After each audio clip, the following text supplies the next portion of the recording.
EdibleSpirit Hour.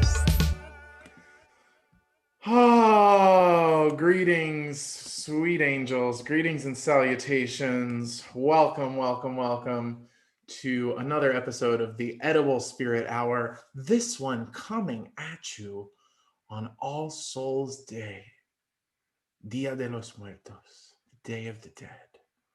Thank you for spending this moment with us if you're here on Sunday evening. And thank you for spending this moment with us if you are finding us at some point during this week.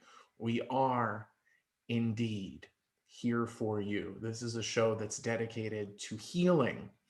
And for us, that means eating, but also that means spiritual healing and psychic reading and astrology and crystals and oils and all the other things that just make you want to rub your titties until magic comes pouring out.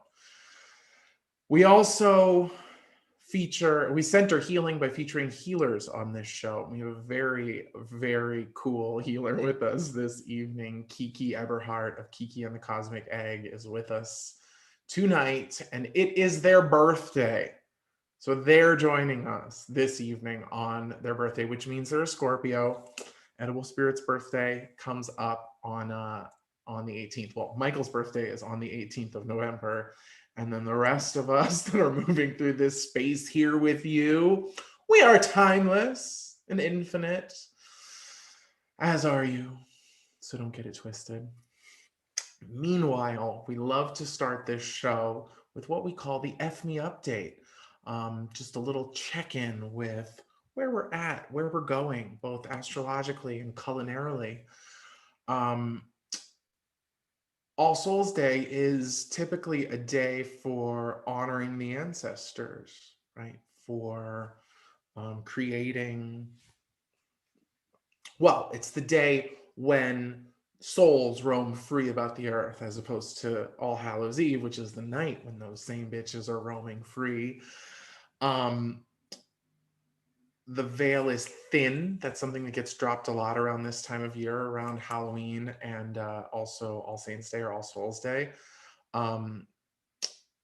This is partially a result of Scorpio energy, of the energy of dying and maybe rebirth, right? But mostly just death. Scorpios know that on the other side of death is rebirth, but we forget, right? We all forget. And so because of the fall in the Northern Hemisphere, right? Because of the change of the seasons and, the Scorpio is a fixed sign. So it's in the middle of the season, second sign in the season. We see the things dying, and it's the hunter's moon. Oh, P.S. There was also a full moon yesterday, Saturday the 31st on Halloween, which thins the veil even more, increases energy and sensitivity. Everyone we've been working with, doing sessions with, and just talking with have been very sensitive, very highly attuned, flying off the handle. That's connected to Mercury and Mars as well, but we're going to not spend tons of time on them today. But all of this stuff will make, the moon being the body in the skies that rules our emotions, right? Our feeling body, as opposed to Mars, which is about like passions and intense emotions, right? Anger. The moon is more sort of like our emotional state, ebbing and flowing. And this is a moment of high tide and full moon and intensity. Okay, well, Spirit's taking us in that direction right now. This full moon that we just had on Saturday night was a full moon in Taurus. So it's a wonderful moment to get embodied, right? The full moon energy is so intense that it often wants to shake you out of yourself or open you up to everything, out of body experience. But that can lead to feeling disembodied. Because this is a Taurus full moon, it's a great moment to practice being embodied to then do magic, right?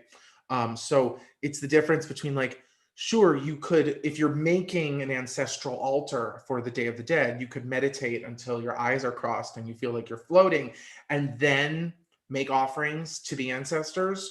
Or you could get fully, deeply grounded into your body so that every sense is contacting and touching the pictures of your ancestors, the things that they loved, offerings to them, tobacco or booze if they like vices, or, you know, if I were building an altar to my grandmother, I would get one of the little Orthodox prayer books that she loved so much and put that there. But pictures, right? Pictures also really work. So just the idea of this full moon is actually a great moment to become more embodied and therefore more sensitized, as opposed to becoming so disembodied that the tiniest little flick sends you off into, you know, mental or emotional chaos because you're so highly sensitized and disembodied. There's nowhere for all of that stimulus to go. So what does that mean? Halloween tonight, you know, even throughout this week, it's like imbibe carefully, right? Try to stay in your body. We don't know what's going to happen this week. Numerous things could happen. Thank you. Geez, Spirit is with us tonight. The veils are thin. On November 3rd, on Tuesday, Election Day, that's the other thing to know in this FME update, is that Mercury goes direct on November 3rd. So we're finally going to be at the end of Mercury retrograde, Mars retrograde. Mars will go direct 10 days later on November 13th. We'll see you before then. Mercury stations direct at 12:50 p.m. Eastern Standard Time. It's a good time because there's something about this moment of Mercury direct that sort of vomits out all of this stuff that was being hidden. So, you know, elections, it doesn't really matter who you vote for as long as you vote right now, right? I'm saying objectively, big picture. Michael might have opinions and feelings and sensations, but big picture, no matter who you vote for, we are playing into this big, you know, crapshoot dice roll that's going on with justice itself. The justice card in the tarot deck, Lady Justice, right? Are the scales balanced or not? What's going on with the courts? What's going on with the government? Is truth real anymore? Is truth true? Is there even such a thing as truth? Such a thing as truth. Okay. But the thing about this election day is that, like, information that comes out is true information, right? That's the thing about Mercury retrograde or Mercury going direct, is that it doesn't spew up more lies. It vomits out something that's true and real, and, you know, adds flavor to the pot. Now, whether we can do anything about that, or whether anything is done about the information that comes out, or whatever happens, it's likely, you know, not to be revealed right away, and is much more likely to get increased traction and momentum when Mars goes direct on November 13th. Okay, we were totally not intending to give you all that because we've been talking about this astrology nonstop. All this is to say, if you want more astrology that is tailored to you, you can go to Instagram at EdibleSpirit, on IGTV, where we have 12 foodie scopes, EdibleSpirit foodie scopes for all 12 signs that are about this full moon, which occurred yesterday, Saturday the 31st. These scopes are functional for about 2 weeks, really, truly like a good week. But, you know, they're dense, they're big, they have a lot of good information in them. So I think I like unpacking them over the course of 2 weeks, but for more astrology about this moment, go there, check that out. But what we wanted to just say, human to human, right, spirit to spirit, delicious one to delicious one, is just this little bitty note about embodying fully. Embody fully before you give in to more emotional tug of war. Embody fully before you take up a new project or another bright idea. Embody fully to stop the momentum of whatever's been going on, so that you can be in your body fully, feel what you're carrying, and decide what you want to let go of. Because, like, basic full moon magic is make a list and burn that shit, right? And this was a full moon in Taurus. Make a list of what you want to let go of. So the idea here is you could either make a list of what you want to let go of that you think will help you become more embodied, or you could do some kind of embodiment practice, like my guides are silly, I'm silly. You could do some kind of embodiment practice like eating, right? You could eat something delicious consciously. Since we had Edgar Fabian Frias on the show, we've just been like something orange or yellow has been showing up in our food all the time. And we are really working to pause and commune with that color and welcome that color and that energy and that life into us, and then go forward from there. So I guess that would be the wisdom, insight, guidance that we're offering today. The wisdom from the stars, guidance from the guides, insight, hopefully for you, to slow down, embody, get sensual, do eating practices. Breathing practices can sometimes kind of send you up and out, but like, yeah, a grounding breath where you breathe in for half the counts that you compared to what you breathe out for. So breathing in 2 counts and then exhaling 4 counts can help to get you embodied, as opposed to like a trancy breathwork breath, which will take you up and out. A walk outside in nature, safely, socially distanced, super important, could be helpful. Touching earth, touching crystals, yoga, right? Great way to be embodied. Exercise, any kind of exercise, great way to be embodied. So do those embodiment practices and then see where that takes you. I have clips and stuff that I want to share with you, but I actually don't have a ton. So we're going to share them a little bit later. Or are we going to share one now? Oh, I just remembered. I do have actually a little picture I can share with you. So let's share that real quick, and then we'll call in Kiki. So I'm going to show you this one because it is a great example of the altar that we built for the Day of the Dead, for the ancestors. That's my dad right over here. These are just various teachers and illumined beings that we love. But this is what we're trying to show you. Oh dear, is it going to show? Yeah, there we go. Okay, freeze frame. Right here, we have, from this farm stand that's just down the road, a beautiful Kabocha Cupcake. I guess it would be a muffin. What's the difference between a muffin and a cupcake? Does anybody know? Hey, Rev Fam. Hey, Aaron. Okay, was just checking YouTube. So these are Kabocha Cupcakes that we made. This really dope pumpkin spice, sorry for the pumpkin spice haters, pumpkin spice goat cheese icing. But we left it off here because before we just made a plate for the ancestors, we usually make things in 5s when we make offerings. But this time I paused, connected with the ancestors and said, what would you all like today? And I was shocked. I thought we were going to have to give more to the ancestors in their honor. But what Spirit said was 4.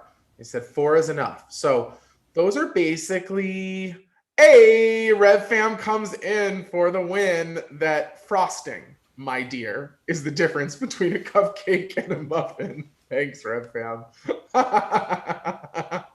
Why is that so funny?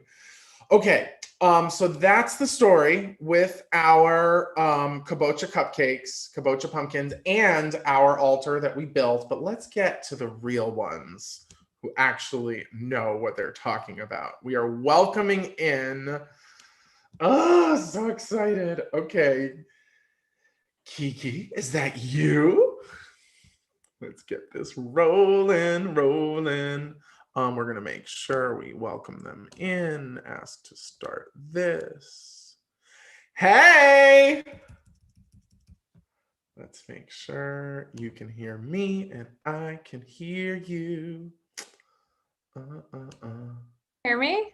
Hi, now I can. Yay! Hi! I can hear Hi. you. Welcome, Angel. Hi, now I can. Yay! Hi! Okay, wait. Let me shut off my thing. Yeah, mute your YouTube. Sorry. No worries. Hi. Welcome. Yay. Thank you so much for having me. It is a great joy to have you here today. And it's so exciting because, you know, anybody who's been walking their path for a minute will know this feeling of when you meet someone and when you're like, oh, you're here again. Awesome. Like, you're one of those people that I've always just felt like way tighter with than I could physically or practically even be due to the amount of time that we spent with each other. But you're a Michigander. I know. It's crazy. So welcome to the Edible Spirit Hour. Thank you for being here. We start every show by asking people a pretty big question, which is, how are you healing? How are you healing these days? Oh my God, happy birthday!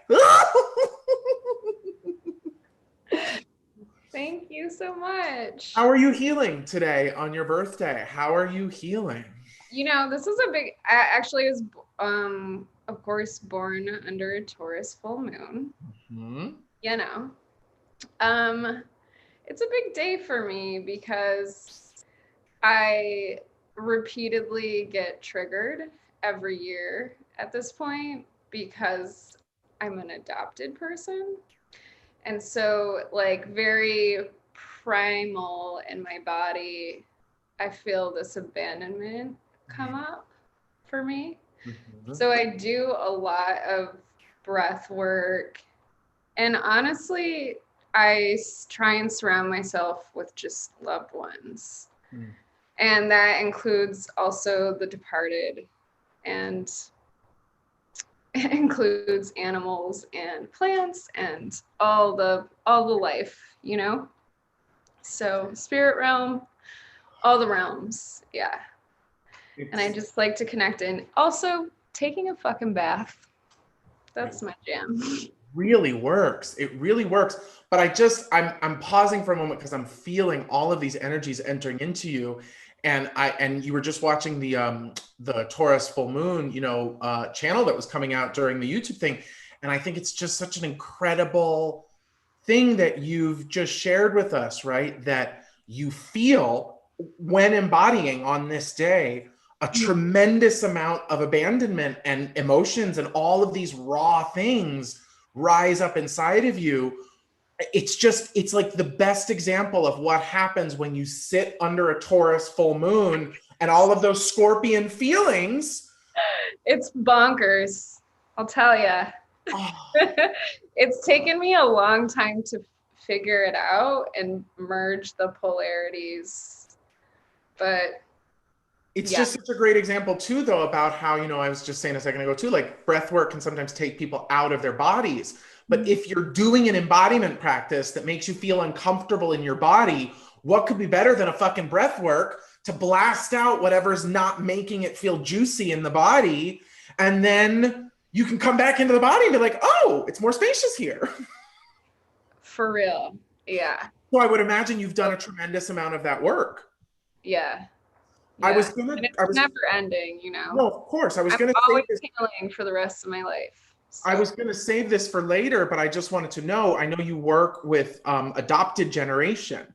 Yeah. Anything you can share? What is that about? And what is your work like with them? And just want to go there. Yeah. So right now I'm beta testing for anyone that is interested in that. I'm almost finalized kind of in the completion of that portion, but definitely it's such a niche kind of PTSD, weird, complex thing that occurs with adopted people. And it's so somatic for one, but there's also these other levels where, and it really varies. It's so individualized, every single person has their own different story, but I really like to bring in looking at a person's natal chart with astrology, and also other divination, and teaching them also. And as I'm reading, I love to teach people, so that's the biggest thing for me, is combining the body, because we're in a body, whether we want to be or not, here we are. You got that fucking meat suit. Why did you choose this? What did you choose this? What is it here for? So helping people kind of plug in to a source of kind of their divine source, so that's really the goal with that. I think a lot of the adopted community is very religious, very I don't know. They're so undermined and they're not well taken care of. You know, the adoption industry is $1 billion industry. Mm-hmm. And it is a fucking industry that takes advantage of people. So absolutely. It's kind of, it's bringing in all these different components and like making people aware, especially making adopted people aware, which many are not, you know? What's they're what? They're in denial in a way. What's fascinating about this, though, you know, this is OG Edible Spirit philosophy here, is that, like, I mean, it's not Edible Spirit philosophy, it's a bigger philosophy, but it's part of our practice that what you just said, like, why just give a reading when you could give a reading and teach something? Even there's also that idea that every reading is a reading for the readee, but also for the reader. Yeah, absolutely. 100%. And but I love that. I just want to, you know, remark that this happens a lot with people who are traumatized, right? And for any reason, that the way in which we're traumatized in a weird way, like, decides our audience if we can manage to heal, right? Because as soon as you heal from the things that confine you or restrict you, the minute you are, and like you said, healing is a forever process. The minute you have some buoyancy to sit on or stand on, that's like, okay, I'm not all the way there, but like, I'm here, I'm no longer over there, then someone who's fucking over there comes your way and is like, hey, what's up? And you're like, oh my God, I just went through this thing. Has that been true with your adoption healing process? 100%, totally.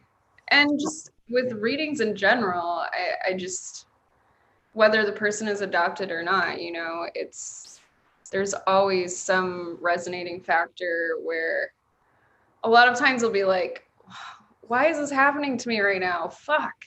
Mm-hmm. And then, you know, a week later, I'm like, whoop, there's why, you know? Yeah. Well, yeah, no. And I just love how much, I think there's something magical, though, about your willingness and about anyone's willingness to face their scorpionic material, to face the depths of what makes us afraid, you know, because I would imagine also, like, unless you're outed, you could come out as adopted at a certain point. Like, there's like people who don't know, right? Yeah. Right? So I'm just saying there's something so powerful, I think, for anybody who is a reader or wants to become a reader, or for somebody who's adopted and is healing, or for somebody who, you know, is queer and traumatized, or who's been abused or traumatized, that by no means should your ability to help others ever pressurize you to heal faster. Mm-mm. Right? But I have also heard and worked with and known a lot of people that, like, when you share the tiniest little drop of what you've learned from your own journey with someone who needs it, just creates such a ripple effect, right? Totally. Yeah. So talk to me also. I know you do amazing. I know you work with tarot a lot. I know I was checking, one of my favorite books ever is The Way of the Tarot, the Jodorowsky book. Yeah. So do you have a favorite deck? Is there a deck that you use all the time, or do you use multiple decks, or how does your tarot work? I use multiple decks for sure. I have been using the Toth deck a lot lately. But I love art. So, you know, I will be a deck collector till the day I die for sure. I learned on the Tarot de Marseille. Oh, wow. Cool. Yeah. That's where I learned.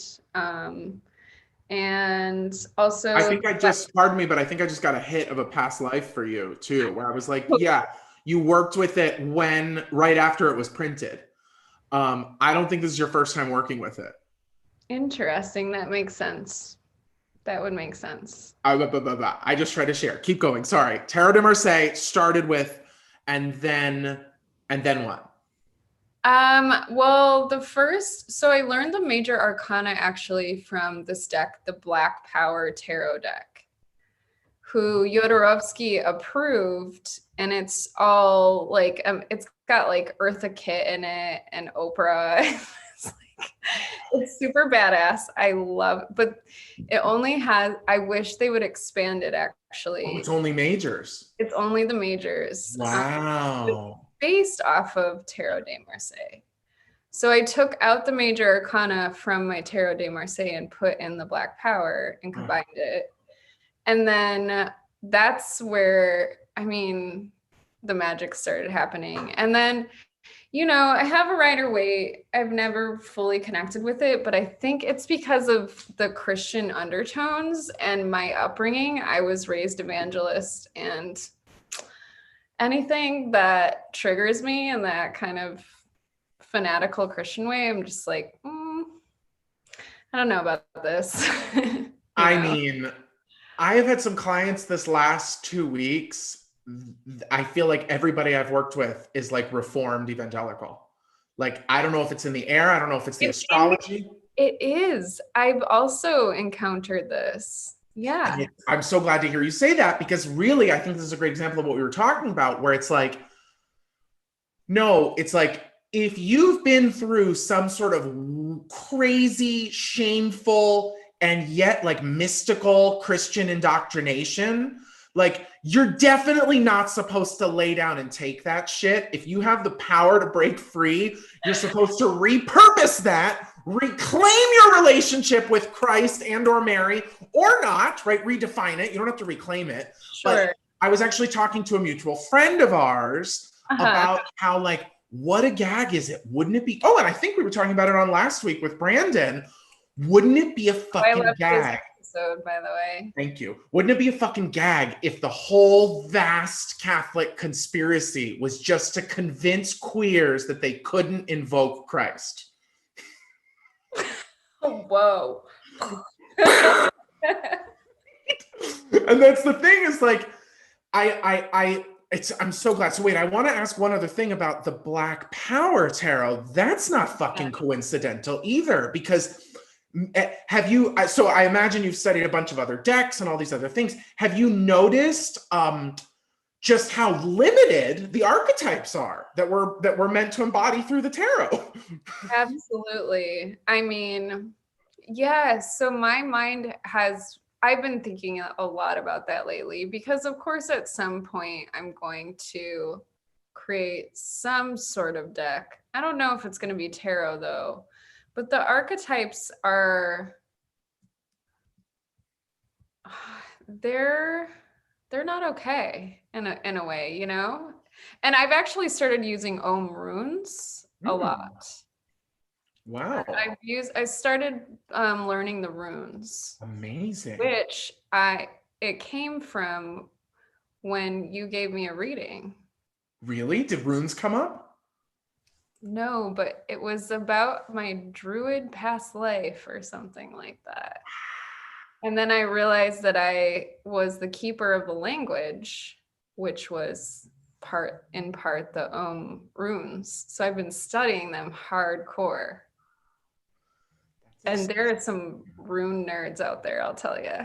I can only imagine. I think it's really great too, though, because it's like, well, oh man, there's so many ways that I'm going in. So do you have any, I'm thinking of the conversation with Edgar and with Madre Jaguar several weeks ago about repurposing other people's medicine, and how do you go about it?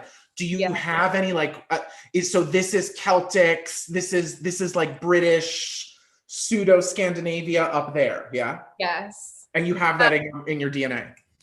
Yes, certainly. And I've been really super into the Indo-Celtic connection, because when I was little, I was really obsessed with Sanskrit. Mm-hmm.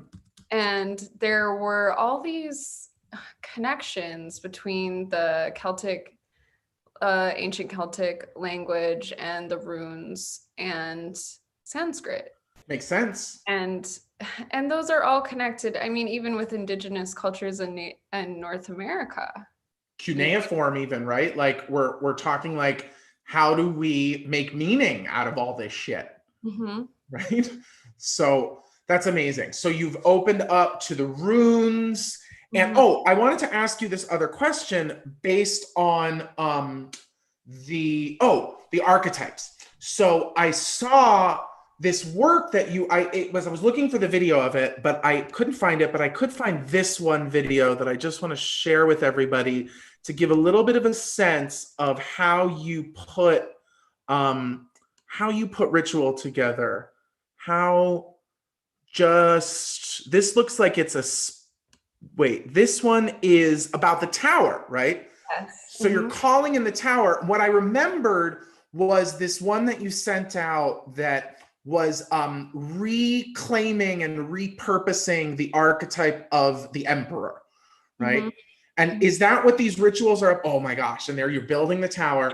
So walk us through a little bit what's going on here and how does this connect to archetype? I mean, am I incorrect in projecting there's like a reclamation of these archetypes when you go through this kind of process?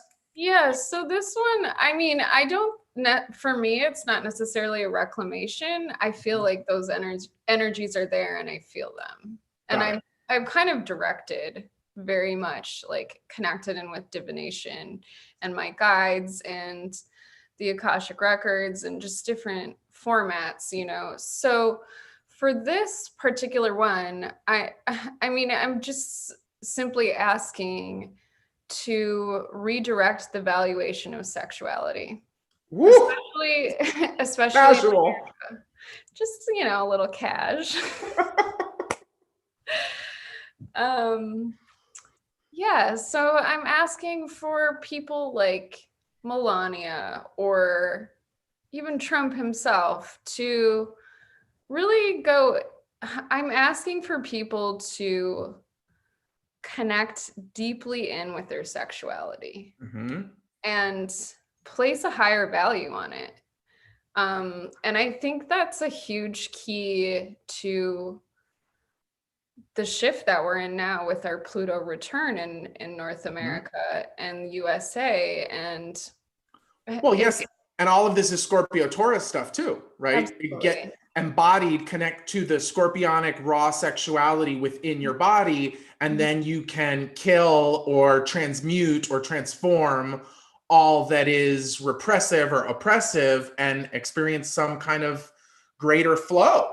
Yeah. Right. So yeah, just more in connection, because the source is where sexuality instigates, you know. The source is sexuality, right? And so that divine intelligence, it's like, it's so important, and it's highly ignored except for in this very bizarre puritanical pilgrim fashion, and it's just not going it's denial. It's lying to ourselves. But I think what's beautiful about what you've done here is that, correct me if I'm wrong, but you're doing a ritual that is also an art piece. I mean, you're filming it, you're building something out of Legos, adding all these associations. So you're curating a working, but it's almost like a private public working where you're kind of grappling with whatever this energy, or not grappling with, or engaging with, being with, creating with this energy that's present for you. But because we get to share in it, we're getting some of that good as well. And then if we do it ourselves, it'll be downloaded in us as well. Yeah. Yeah, that's the hope. I think people are denying themselves so much. And that's where I feel like my work comes in, is I want to help people stop denying what they are entitled to, which is their sexuality, you know, and the valuation. Sorry, Scorpio. Yeah, we just undervalue it to such a large degree. And when I say sexuality, I also mean creativity. 100%. They're intertwined, you know, which I don't think people understand. We're not educated in that form. A great hypnotherapist buddy of mine always says that sexual energy, creative energy, and healing energy are the same, right? Yeah.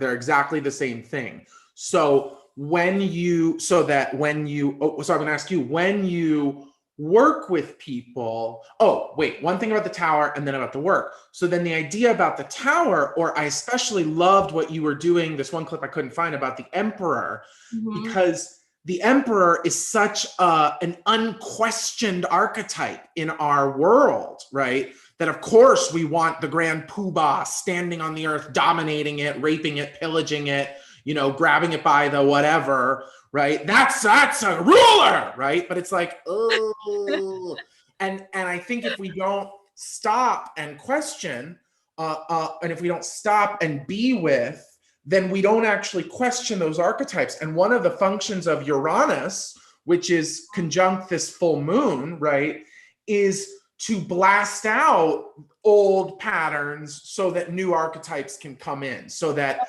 maybe we can together give birth to a tower that is more in alignment with our reality, right? Than something that like we've been like, oh, it's gonna blow up, and what we're building towards we can't get to anymore. Tower can be such a magical place, you know. It can be whatever. You know. Well, the tower is also associated with Pluto, and I think, you know, all of the stuff that we've got with Pluto and Capricorn and the destruction of the world, it's really nice. Oh, so this is going to be my other question for you is when you're working with people and when you're doing a session with you,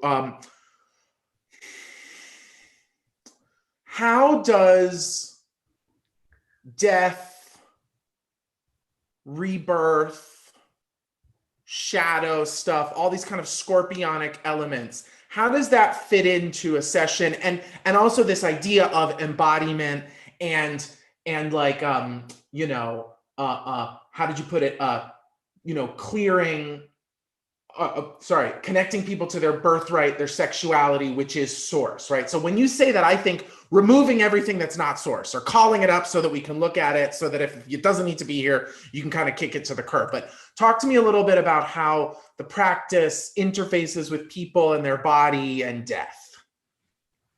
So I think for every single individual, it's going to be a completely different thing, you know?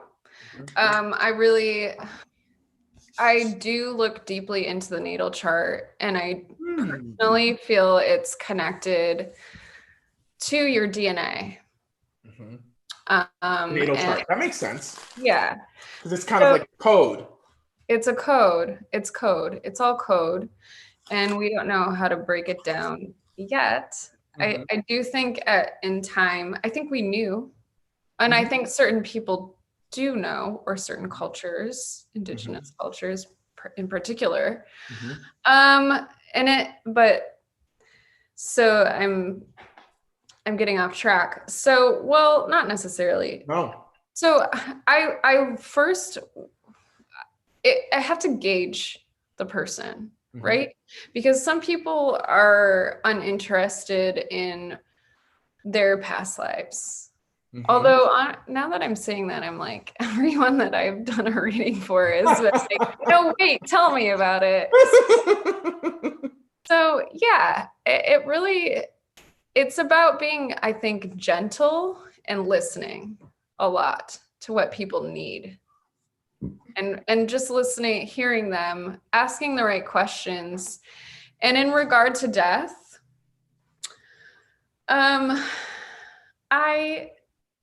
any living person is fighting death. That's where the ego comes from. This is where so many driving factors are for people. And so in that way, I like to look at a person's numerology and also their natal charts and kind of infuse into a somatic structure that works for them. That's orgasmic language right there. I'm going to look at your natal chart. I'm going to look at your, wait, what was the other thing?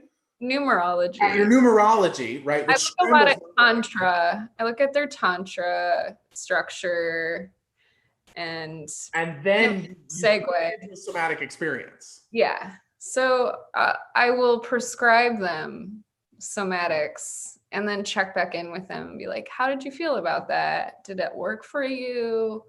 Do we need, So what, in the end, what is the, I don't want to say the goal, but what is the intention? What do you go into working with someone seeking or intending or even expecting? So before a reading, I always ask people what their goal or intention is coming into the reading. Perfect. Usually it's one of three things, which is health, money and career, or love life. But underneath that, there usually is a bag of belief systems and structures that I kind of begin to help the person break down from what's going on within, what's happened in their past lives, what's happened in this life, what's happened in their social conditioning, and just I try and meet them where they are.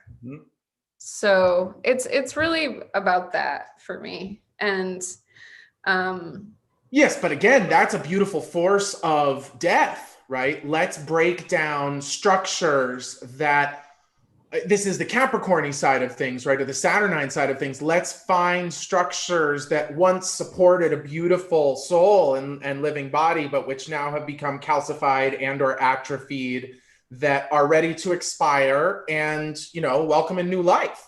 That's very Scorpionic as far as I'm concerned, very death and rebirth, because it's also that's not the little death. The little death is something else, but you can feel like you're having a little death when you have a wonderful session with Kiki. You never know where they're going to take you. Tell me that. I actually, weirdly enough, when I was writing a promo for this, I was like, Kiki knows about pain. I need to ask them about pain. So, oh yeah, talk to me about pain, honey. I'm gonna share your AuraPics screen while I just draw on you a little bit. But I want to hear. Talk to me about pain. Oh my God, which type of pain do you want to know about? Well, I want to know about really ultimately the pain that brings healing, the pain that we have to go through, the pain that do you ever prescribe pain? Do you ever use pain as medicine? Is there pain that's been good pain? Talk to me about pain. I think that is one thing I will say. I'm pretty good at prescribing gently pain. I was like, oh, sweet. Oh, good. It's a gentle prescription. Or just gently being like, let me speak some painful truths to you. Yeah. That you already knew about. It's nothing, everyone already knows everything. It's just kind of like you're getting them out of their dementia or Alzheimer's or zombie state. The forgetting or the myopia, right? There's the pure nearsightedness. Yeah. But with pain comes joy. It's just total joy, So I'm going to share this. Do you ever prescribe, do you ever take on austerities for yourself? We're both from Christian backgrounds and, they love to prescribe pain for things. But do you ever put yourself through workings that are uncomfortable so that you can get to the other end? Yes. For instance? Well, I just keep thinking about my body. My body, I am always in some sort of pain. And a lot of it has to do with my teeth and my jaw, which has to do with shadow work, which is a constant thing that I have to do in order to, and the more that I do it, the less pain I'm in. So shadow work is painful. Pain work, right? Pain. Absolutely. Let's look into it. This is very Scorpionic. That's also why I'm asking you these pseudo leading questions, because very scorpionic that I find myself all the time in readings with people being like, oh, you don't have to do all that at once. Like, Yeah, totally. Yeah, let me just write you a little book here.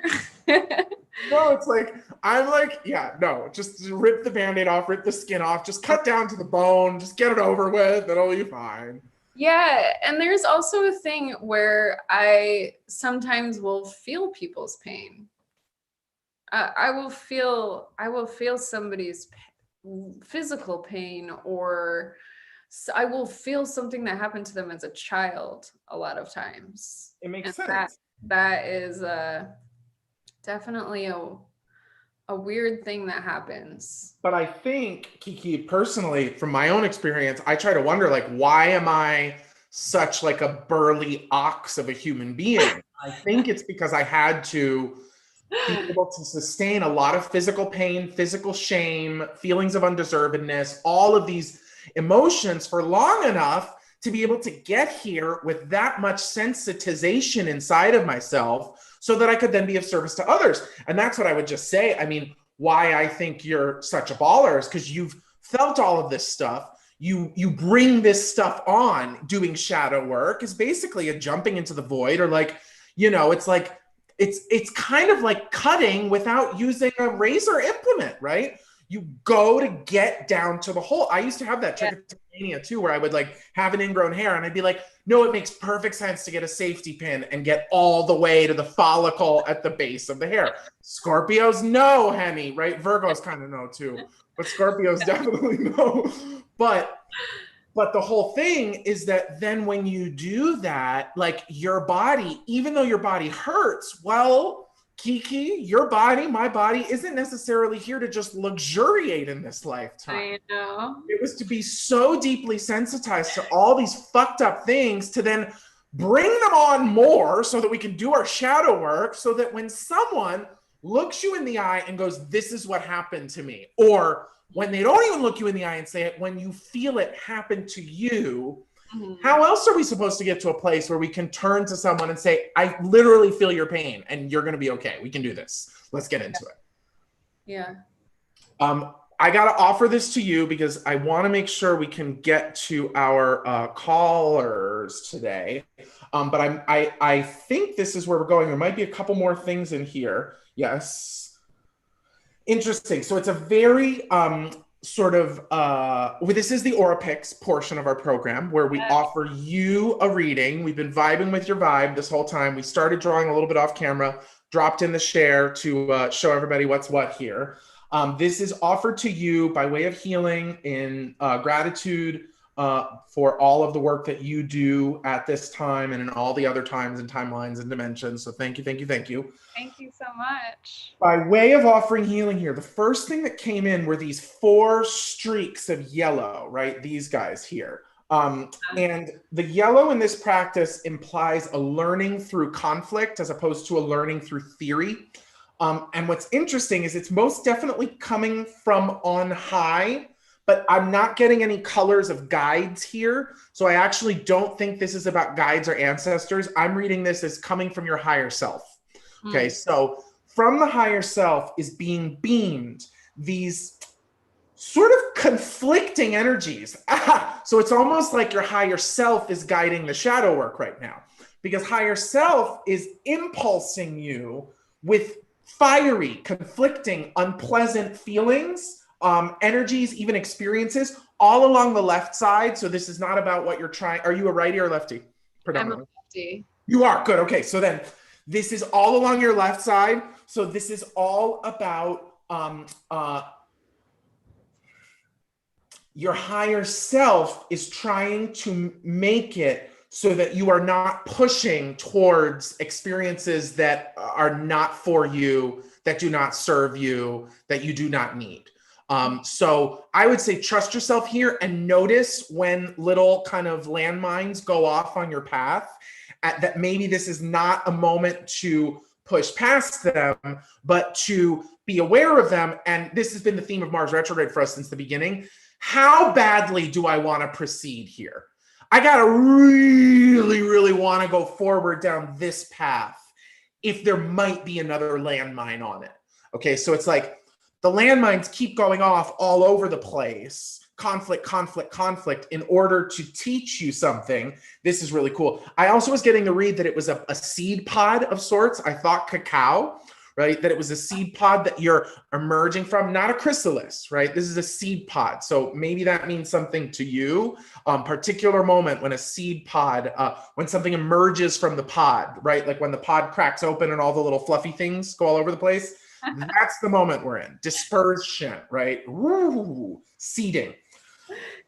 The green that's all around this higher self beam is really nice because that actually says to us, this is a harmonious process. Your whole aura is surrounded in green.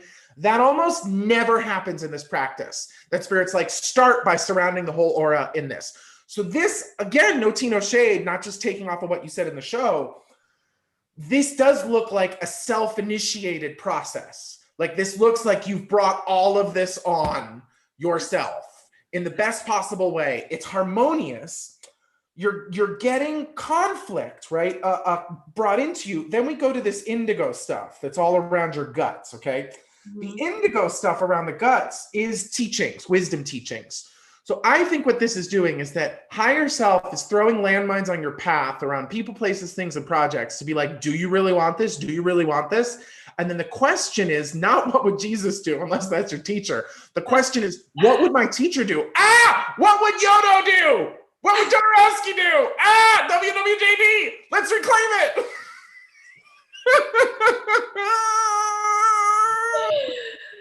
Yes, we're going to send him a bracelet tomorrow. Oh, perfect. It's fully necessary for you to walk your path here asking, how would my teachers choose upon this path?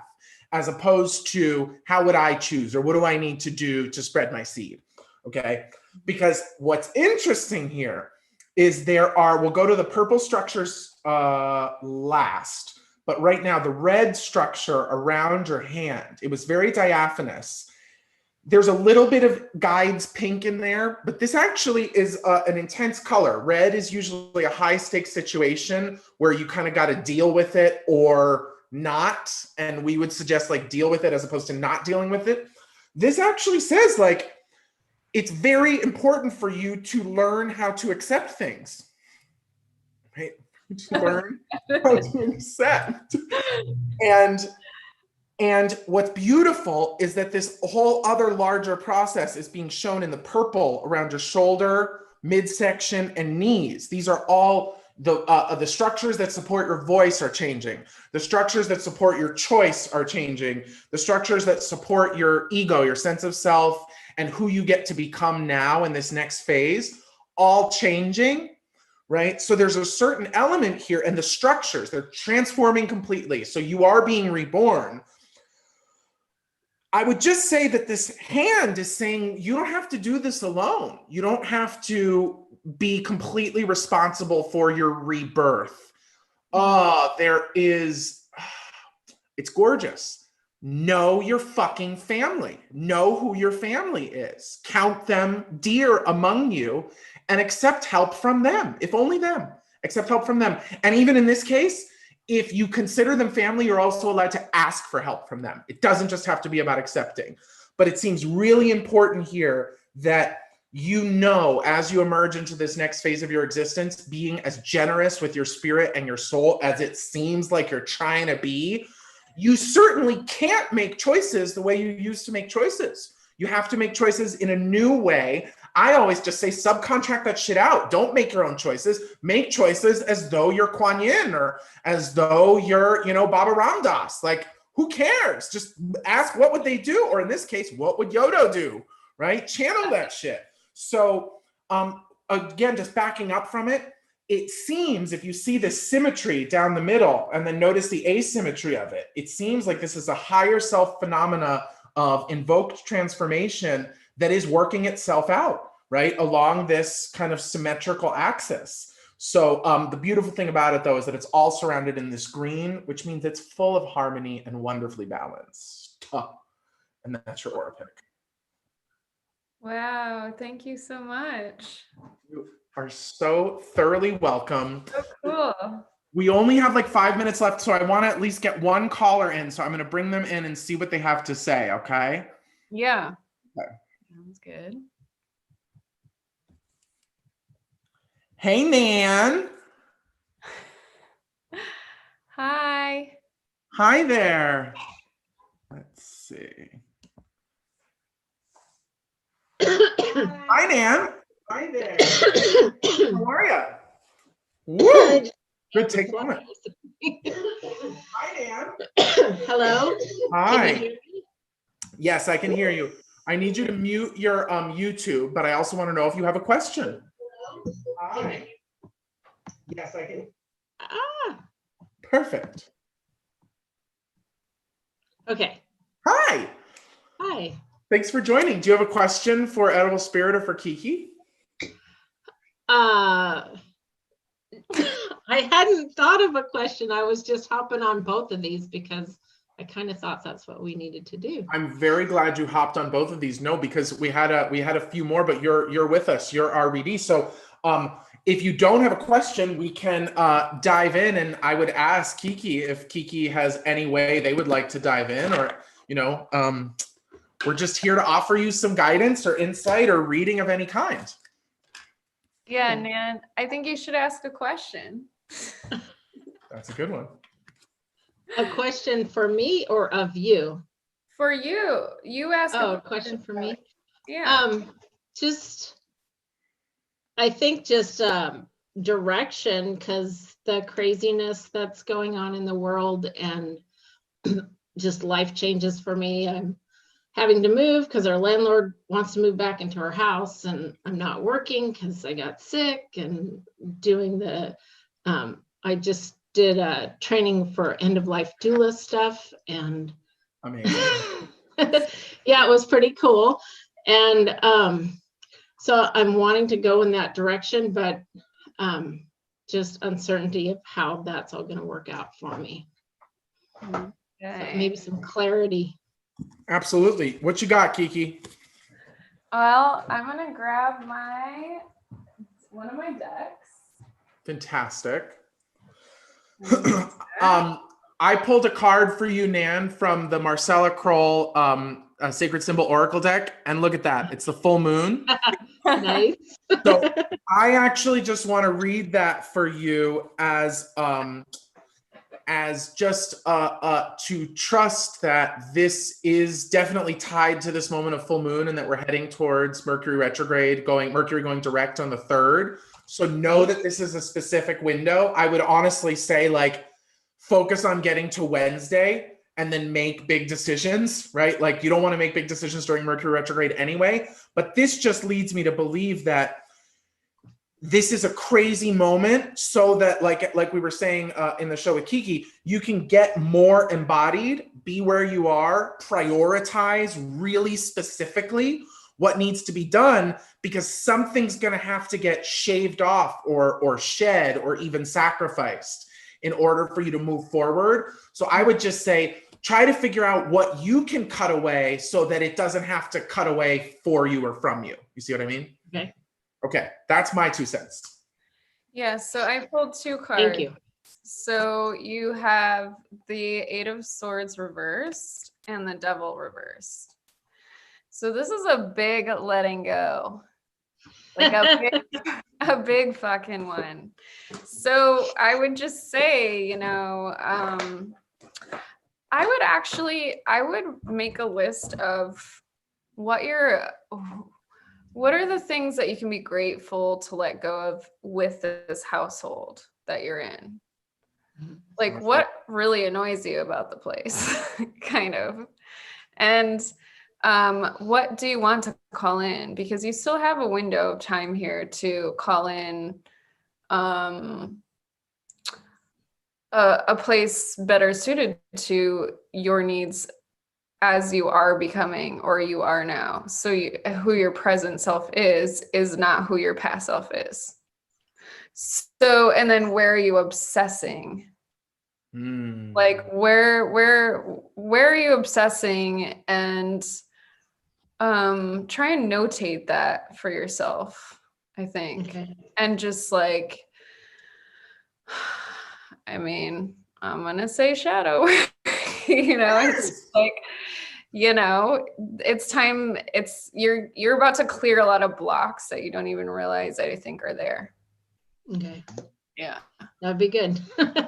I second that. I really feel like it's what this whole show has been about too, right? Is being okay with looking into the fear. There's fear fucking everywhere around us right now, but it's like, you got to be more focused than that. And you got to use the fear to help you prioritize instead of making it hard for you to prioritize, right? Like you use the fear to be like, I love this idea of a list too, of the things that you don't actually like about the living situation. I thought you were going to suggest like some just good old fashioned recycling of stuff, right? Like get rid of some shit that you don't need, lighten your load a little bit anyway. And you end up dismantling any and all, forms of attachment. A Taurus full moon loves to feel attached. Scorpio does not. Scorpio loves to throw their shit into the abyss. So I'm just saying, based on the fact that you got the full moon card here, it tells me that like this experience of yours is very much about this moment. So I would even say, scroll back, check out, listen to this stuff again, listen to the various things we were talking about, because almost all of these practices that we've been talking about during this episode would be good for you because you know exactly what you're up against. It's just a matter of like, how do I even move against anything if I don't want to fucking move because I don't know what's going to happen in the world? Yeah. To add to that, I think you're liking where you're going, and that's terrifying too, because you're not used to having things going your way. So, yeah. There's probably a bit of that. So good. So good. Thank you so much for tuning in, Nan. Oh, I pulled one more card for you. Hey. Oh! We love that. And there's the moon again. There's the moon again, right? So I just think this means work with the lunar cycles as well. And I think that's what Kiki's talking about too. Like, you got a minute, you can call in new things. So, I would say after a few days, once Mercury goes direct, think about how you want to feel once we get to that new moon in Sagittarius, right? Later in the month. And let yourself dream of that. We all have a cognitive roadblock that's happening right now because it's like, how do I even begin to dream about Wednesday, right? Like I just can't do it, So it's like, it's very real. You're definitely not alone in this. And yet you are obviously very, very powerful, the goddess. All right. Well, thank you for tuning in, Nan. We'll see you soon. We're going to wrap it up here. Bye. Okay, let's go. Great. Okay, so the last thing, my dear Kiki, is this question of yumminess. Anything on this earth, in this body, at this time, that is of this plane, that lifts you up and out and makes you feel divine. I mean, do you notice the theme? Ooh. Oh, yeah. I love this theme. Good. Well, I'm all about the pumpkin spice. But I was listening to your kabocha thing and I was like, that sounds so good. I just ate pumpkin pie for my birthday. I love pumpkin pie. Do you want to know what mine is this week? Oh dear.